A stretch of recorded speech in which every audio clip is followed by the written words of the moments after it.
大家好啊！咁今日咧就同大家開箱呢部華為嘅 Mate 8。咁我哋睇下個外觀先啊。個箱咧就黑色卡紙，咁啊有資料啊，印咗係啦，主要都係呢啲啦。底下就一般嘢嚟啫。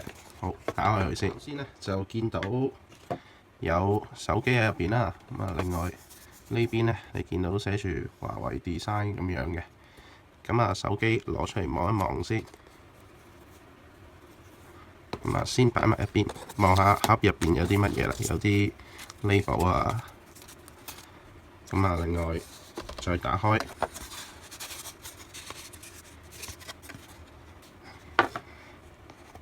咁呢個係一個火牛啦。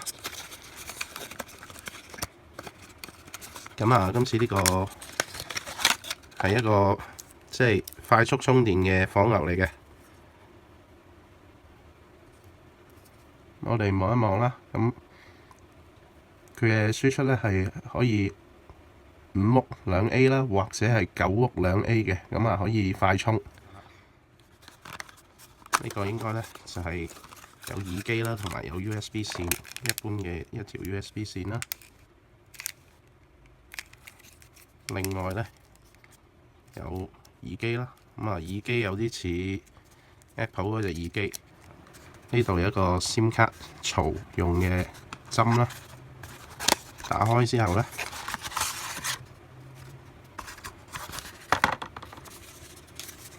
有一個原裝透明嘅機套，硬膠嚟嘅。打開再睇下先，跟住會有一啲嘅說明書。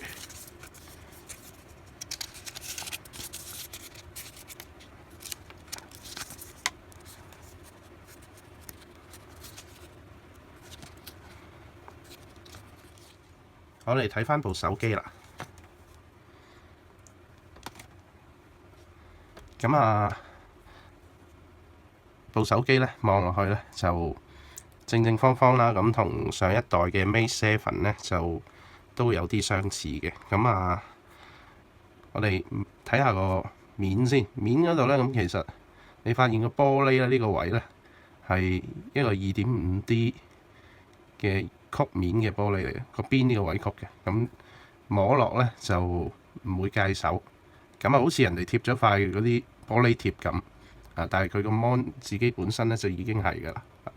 側邊睇咧，大家睇得好清楚呢個位，少少弧形。咁啊，再睇條邊啦，邊就係呢個金屬邊啦。咁大家望到啦，咁底下一路都係金屬。去到另一邊，咁啊中間呢個位咧有個白色線嘅，咁啊天線位一路上呢邊有個 power 嘅 button 啦，開關掣啦。咁呢邊有音量嘅大細啦。咁一路上到去又有白色嘅天線位，再包翻上嚟呢邊，咁啊有個咪嘅窿咯，有耳機嘅插孔啦。再過翻嚟咧，呢度又係有白色嘅天線位，跟住呢度咧就有個卡槽。咁啊，插 SIM 卡同埋可以插呢個 micro SD 卡。呢度咧有個聽筒位啦，另外有視像鏡頭，另外咧仲有個感應器添。咁啊，下面部分見到有華為嘅字樣啦。另外咧，大家見到嗰個材質咧就係類似有啲紋喺度咁樣嘅，咁喺入邊嘅啫，面頭有玻璃包住。啊，呢種材質嘅感覺就有啲似P7嗰種啊，有少少環形嘅感覺，環形嘅紋啊。會咧有指紋嘅感應器，有雙色溫嘅 LED 閃燈。咁另外有佢嘅主鏡頭啦，1600萬像素。咁我哋搣開埋呢個膠紙望一望，咁你見到咧整個機背咧都係金屬。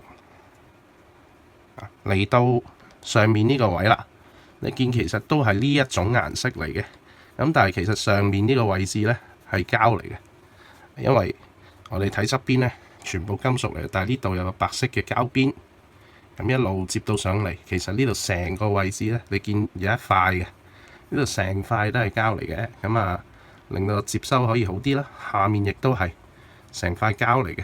咁如果全塊金屬嘅話咧，其實某程度上咧就會阻礙個接收啦。就算有條白邊都好啦，咁都係阻礙接收嘅。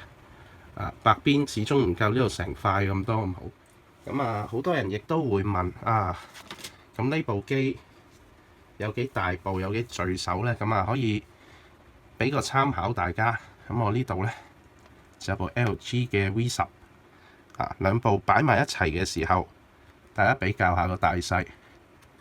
咁啊，基本上佢兩部機咧個大細咧係極之接近嘅，個長度基本上係一樣咁滯。咁啊，而個闊度大家望落其實都係咁上下。咁我哋試下拼埋去睇睇啦。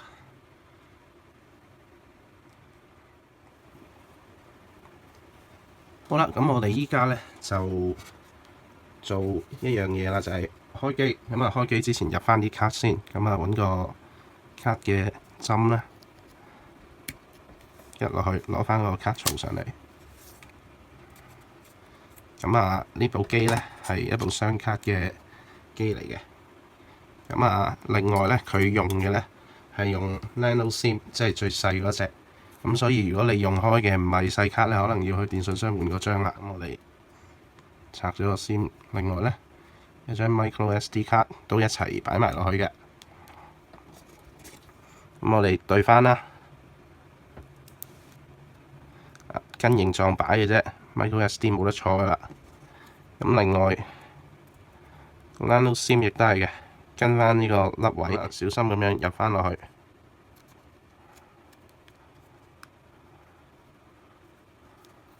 跟住我哋開機啦。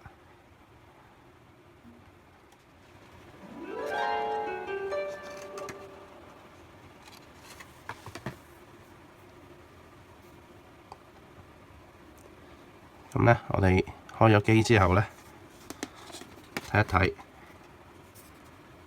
咁啊，呢一部 Mate 8咧，價錢上咧，同一般旗艦機嚟比咧，就平少少。不過咧，佢喺 spec 上面咧，有啲位咧就有啲取捨喺度，就會弱少少嘅。即係個 spec 係點嘅咧？咁其實佢係華為自己嘅 CPU 啦，另外有4000個 mAh 嘅電池啦。另外呢部係標準版嚟嘅，所以就3GB RAM 配32GB嘅儲存。咁啊，另外可以插 Micro SD 卡。咁啊，一個6寸嘅螢幕。咁啊，解像度咧就有啲取捨啦。咁啊，只係1920×1080啊。咁啊，同其他譬如講緊 V10嗰啲咧，可能有啲係2K Mon 啊嗰啲咧，就有少少距離。咁但係咧，亦都有佢嘅好處嘅。咁因為1080咧睇出嚟嘅效果咧，又唔會話差嘅，因為已經好清㗎啦。但係喺用電量上面咧，呢啲1080P 咧就好過啲2K Mon 嘅。咁啊，另外16萬像素嘅主鏡頭啦，咁啊剛才講咗啦。咁啊，自拍鏡咧就有800萬像素。咁啊，另外有 WiFi 啦，802.11AC 啦。咁啊，最新嗰隻 WiFi 嚟嘅。另外呢部機亦都有 NFC 啦，有藍牙啦。咁啊，基本上所有需要有嘅配備咧都齊㗎啦。我哋睇一睇個界面先。咁啊，如果之前有睇過即係國產手機或者有睇過我頻道介紹嘅話咧，都會知道啦。咁啊，國產嘅 Android 機咧有個特色嘅，就係冇 App Drawer 咁喺個桌面上面直接開個 folder， 撳落去之後咧就 folder 裝住嘢。咁部機嘅流暢度咧，其實就都好暢順嘅。大家見我一路玩緊嘅時候，其實碌嚟碌去、線嚟線去咧，唔會有問題。因為呢一代嘅華為手機啊，又或者啲國產手機啦，其實已經速度做得唔錯，系統上亦都做得唔錯。咁啊，由於咧呢啲都已經係港版嚟嘅所以咧你見到有呢個 Google 已經喺度噶啦，唔使話買一部國產機翻嚟會唔會冇咗 Google Play 咁樣㗎？就唔會嘅。所有啲港版啊、國際版嘅其實包晒 Google 喺度。大家一路睇啦，其實啲嘢好暢順。咁啊，國產機有個特點就係通常內置咧都會跟咗個呢啲優化嘅程式攞嚟監控住你部機入邊嗰啲用量啊、電池啊，又或者其他嘢咁樣啊。譬如呢度啊，你見到佢有唔同嘅省電模式俾你嘅，咁你可以自己因應需要選翻，喂，我要省電啲啊，定係想襟用啲啊。咁不過呢部機嚟講呢，電量應該係夠有突嘅，因為有4000個 mAh 嘅電。咁另外呢，佢有一啲即係叫做受保護嘅應用程式咧，其實咩嚟嘅呢？就係話呢，有好多 app 咧背後咧會自動執行，用你好多電用 Android 機嘅朋友可能知嘅，部機新買翻嚟好似都幾襟嗰啲電，但係點解用下越用越食電嘅呢？咁原來係啲 app 喺背後執行緊，咁用晒你啲電。咁啲國產機好多時咧都有個呢啲咁嘅管理喺度，咁可以註明邊啲 app 咧可以喺背後用電。如果我保護咗佢嘅話咧，就會任佢喺後面執行啦。如果我唔保護佢嘅話咧，咁我一唔用將佢擺喺背後嘅時候咧，咁部機就同我殺咗個 app 去，就唔會食電，唔會用 data 啦。咁另外有流量總管啦，咁其實只係監察翻你唔同嘅 app 其實用咗幾多電量啦，同埋你可以 set 翻你個上限。咁原生 Android 都有噶啦，不過咧呢啲咧就個設定上會再細緻少少嘅。咁另外啦，啲 app 好多時會 pop up 出嚟嘅，咁有陣時你控制唔到嘅，有啲 app 就可以俾你去選擇幾時通知你，或者開唔開個通知。但係有啲 app 冇得揀嘅時候咧，咁咧呢個咧又係幫到啦，咁可以同你過濾咗啲嘢嘅。咁睇一睇相機個界面啦。咁相機個界面咧，同一般華為嘅咧，其實都係冇乜分別。咁你可以講其實同 iPhone 嗰個咧都係冇乜分別。你見得係有幾個項目喺度向上掃、向下掃嘅時候，佢就轉模式。不過咧，華為 built-in 嘅一啲功能咧，其他電話係冇嘅。譬如呢啲啦光影即係你影夜景嗰陣時，啲車咧嗰啲燈咧，你 set 咗腳架喺度，咁影到一條條光線喺個馬路嗰度啦。咁呢啲咧就唔係部手機影得到。有手動模式嗰啲咧就可能可以嘅。咁呢啲光影塗鴉嗰啲又係啦。咁你唔使識得手動模式喺度 set 嘢。你校咗呢個模式之後咧，擺定部機咧就影到啦。流水嗰啲星軌嗰啲其實呢啲咁嘅模式咧都係有嘅，影出嚟效果都幾得意，幾好玩。講拍片咧，呢部機拍片咧就得 1080p 嘅啫，咁有60個 frame per second 嘅，咁就唔支援 4K。咁其實就冇乜所謂嘅，因為 4K 拍片咧，部機都話自己支援咁滯啦，但係其實拍唔長。舉例你講緊 LG V10 拍片好勁啊，咁其實 4K 咧就拍得唔耐嘅，限時5分鐘嘅啫。因為 4K 資料量大咧，所以好容易令到部機過熱嘅，咁於是限制咗係5分鐘。咁Sony 嗰啲咧就冇限制，但係其實都係咁上下，拍得5-6分鐘到開始過熱嘅啦。反而拍 4K 片最耐嘅係 iPhone 即係10幾20分鐘都得嘅。呢啲國產機咧，咁其實依家嘅質素都開始追到國際上嘅質素。咁譬如講緊華為嚟講啦，咁大廠嚟嘅，咁佢喺即係美國嘅銷售量都係做得幾好。另外佢自己研發 CPU 啦，咁都係即係一個好嘅開始啦。你話追得上國際水平未呢？接近啦，其實早2年呢就仲爭少少，硬係爭一代咁嘅時間。嚟到呢一代呢，叫做睇齊㗎啦，其實因為如果講跑分嘅話，跑分佢又同啲一線嘅大廠已經係平咗頭。唯一就係喺打機嗰度跑 3D 嗰啲 benchmark 未去到最 top，但係都算入咗旗艦機嗰個水平。所以可能去到下代都已經連 3D 嗰啲都追到㗎啦。咁啊，至於喺 CPU 上面其他技術，咁其實都大致上已經好成熟啦，因為已經唔係第一代嘅 CPU 已經講緊好多代啦。早喺好之前嘅 P7 啊、P6 啊嗰啲，其實華為已經用緊自己 CPU 啦。咁依家已經過咗好幾年，咁啊已經好幾代。咁另外咧有樣嘢咧就一定介紹下啦，就係呢度啊嗱，華為咧其實就做電信設備起家嘅，咁啊所以喺手機上面咧，喺網絡上面啊，其實係有好多研發同埋好多專利嘅。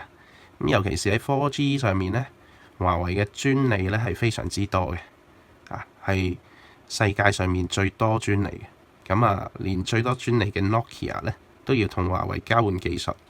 咁啊，華為嘅 3G 技術咧就係由 Nokia 嗰度嚟㗎啦。咁啊，4G 技術咧就華為提供翻俾 Nokia，咁就交換呢啲技術。咁啊，有啲咩特別咧？呢部 Mate 8咁原來有個叫 Signal Plus 嘅嘢，咩嚟嘅咧？咁原來咧就係咧係俾你改善你部手機嘅接收啊！有個叫 WiFi Plus，有個叫 Signal Plus 啦。咁啊，WiFi Plus 咧就係可以智能地咁樣咧去切換 WiFi 同埋流動數據嘅自動切換啊。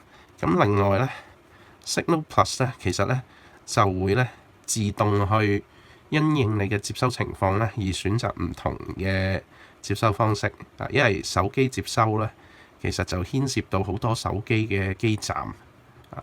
你可能收到一個站嘅信號強啲，一個站比較弱啲，咁喺呢個時候咁點咧？佢就可以切換去一個收得強嘅基站嗰度。咁啊，呢個全賴一啲專利技術啦。咁佢自己切換速度夠快咧，先至唔影響個使用。因為一般嘅廠商嚟講咧，佢係可以切換，但喺切換中間咧係有等嘅時間，即係上唔到網嘅時間。而華為佢自己由於有佢嘅專利啦，所以可以喺極短時間內切換啦。喺唔影響你使用嘅情況之下咧，佢其實已經切換咗去唔同嘅基站嗰度做唔同嘅接收。咁加上咧華為自己做啲通訊設備咧，所以對於啲天線設計咧就有經驗好多嘅。所以喺接收上面咧，尤其是 4G 嘅接收咧，華為呢啲嘅機咧呢啲叫比較貴價嘅機咧，就做得唔差嘅比你一般嗰啲大廠咧，可能仲要好。咁另外大家見到啦，有 NFC，NFC 咧可以用嚟嘟八達通嘅，喺香港用到。所以唔使驚話，喂大陸機個 NFC 得唔得㗎？咁其實係得嘅。咁個指紋係點咧？我哋睇下咯。首先咧，我哋就管理指紋先啦。首先咧就要設定翻個密碼先嘅，以防我哋指紋用唔到用唔到嘅話咧，咁就要入密碼啦嘛。咁我於是設定個密碼先。當我哋設定完個密碼之後咧，我哋就可以註冊個指紋落去啦。首先將佢隻手指擺落去，擺完之後咧，佢感應到第一下啦，再擺多一次。跟住咧，佢叫我哋要揾指紋嘅邊緣部分，即係點啊？擺下前面啊，擺下左邊啊，擺下右邊啊，咁樣。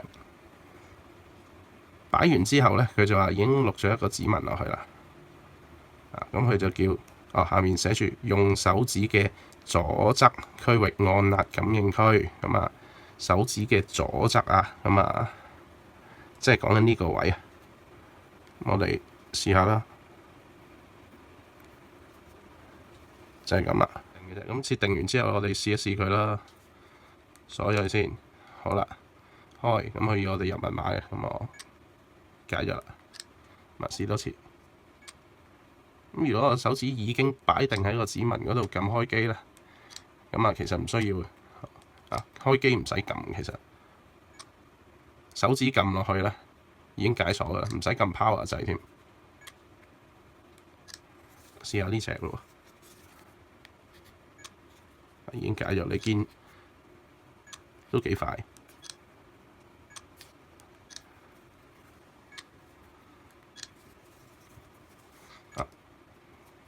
指紋就係咁樣。咁另外啦，咁究竟嗰個音量如何呢？即係個喇叭夠唔夠大聲呢？咁啊，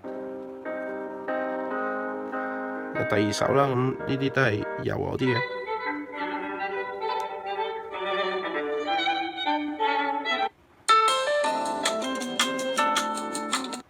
個聲係咪特別大呢？咁啊，暫時唔係好覺。咁啊，你話係咪細聲呢？又唔算。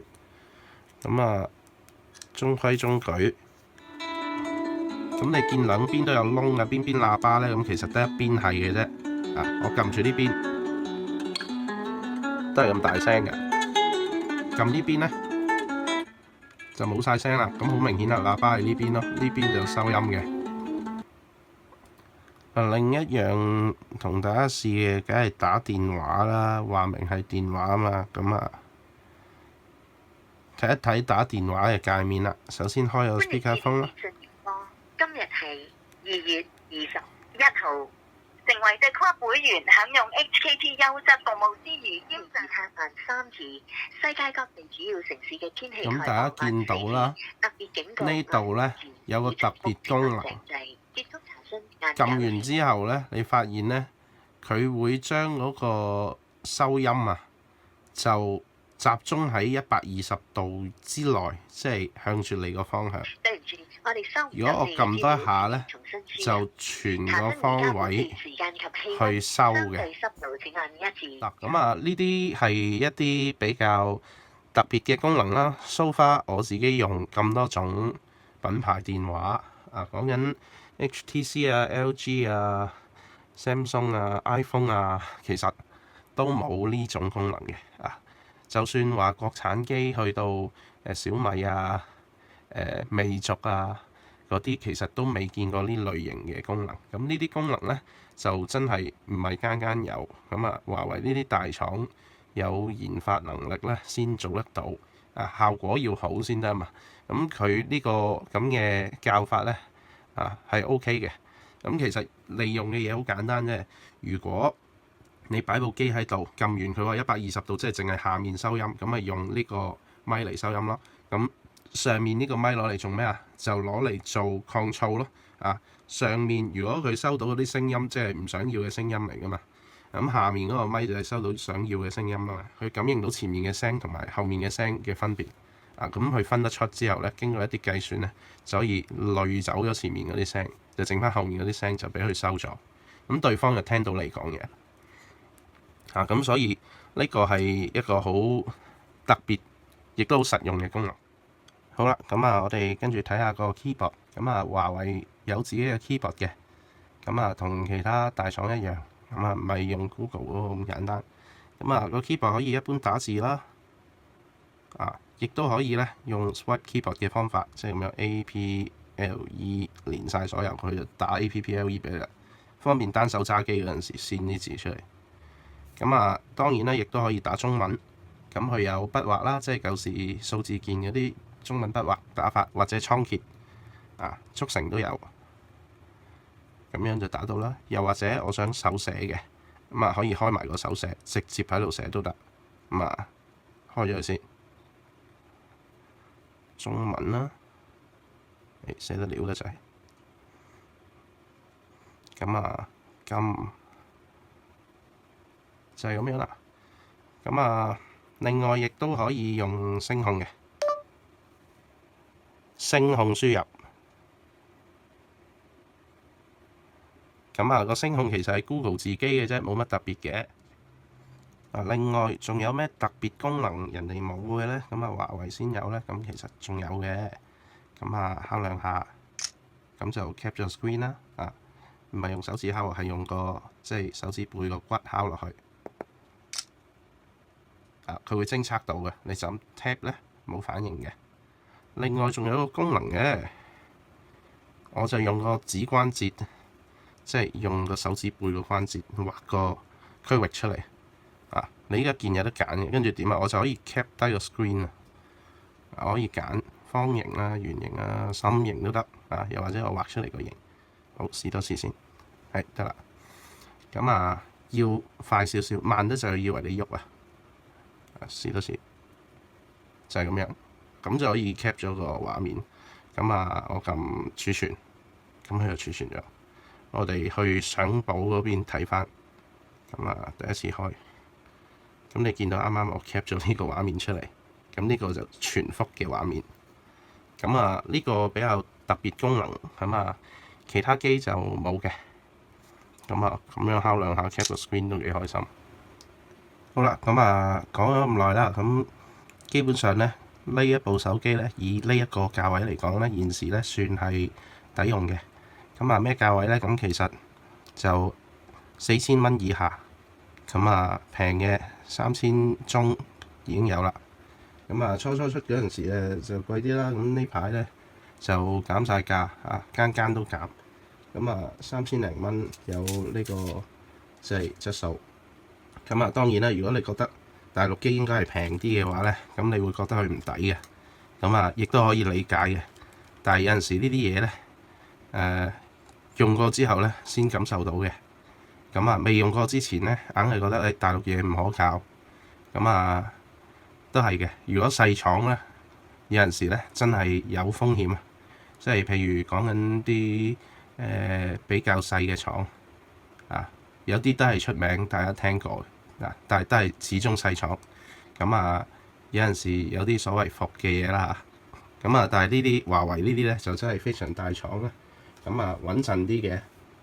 咁啊極其量都係你覺得佢唔係咁抵咯，但係絕對又唔會去到話部機好廢啊、好垃圾啊咁樣啊，因為始終呢一部嚟講咧，上一代 Mate 7咧其實係好平嘅。咁呢一代 Mate 8咧，即係其實係接翻上一代嘅啫。咁啊，整個尺寸啊、定位啊、價錢啊，其實同上代 Mate 7係極度接近嘅。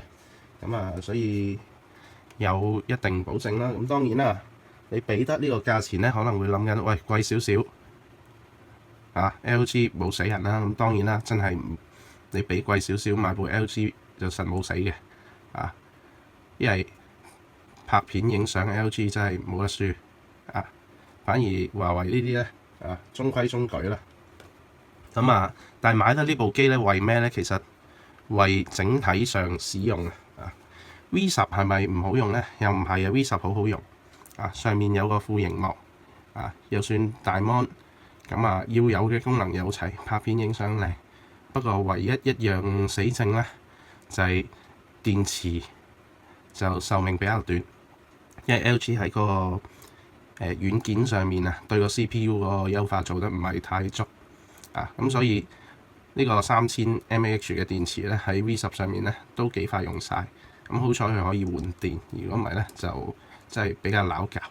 咁啊，而華為呢部咧4000個 mAh 嘅電池啦，咁啊同埋優化本身做得好咧，剛才有介紹啦，軟件上面有好多嘢佢可以攔截住唔俾佢用電嘅。咁所以個使用上咧用電咧係慳好多。咁啊加上頭先亦都介紹啦，喺接收上面啊，喺 keyboard 嗰度啊，甚至乎講電話開 speakerphone 啊，都有啲比較實用又特別嘅功能。咁所以原則上賣係整體嗰個使用點選擇，見仁見智啦。咁啊當然啦，如果有朋友想再了解下，喂 V10同埋 Mate 8詳細比較如何啊？咁啊請即係留意稍後會推出嘅片啦。咁啊嗱，我今日就分享到嚟呢度啦，多謝大家收睇。